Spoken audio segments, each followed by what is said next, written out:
এক সাহাবা নবীজির কাছে আসছে, আসার পরে কয়, ইয়া রাসূলুল্লাহ ইন্না শারা'i আল ইসলাম ক্বাদ কাসুরাত আলাইয়া। হুজুর, ইসলামের এত বিধিবিধান আমি মুখস্থ রাখতে পারি না। কত সহজ সরল দেখেন। নবীজি কয়, তো কি করবো এখন কও?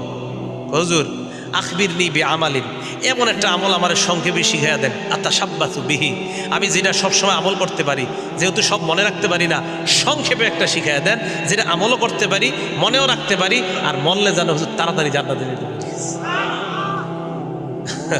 নবী সাল্লাল্লাহু আলাইহি সাল্লাম কয়, লা ইয়াজালু লিসানুকা রাতাবাম মিন যিকরিল্লাহ, তোমার এই জিহ্বাটা সর্বদা যেন আল্লাহর জিকিরে তরু তাজা হয়ে যায়। জিহ্বাটা সর্বদা আল্লাহর জিকির দ্বারা ভিজিয়ে রাখবা, আল্লাহর জিকির দ্বারা সিদ্ধ রাখবা, মরবা আর আল্লাহর জান্নাতে প্রবেশ করবা। খুব সহজ সরল ছিলেন সাহাবায়ে কেরাম।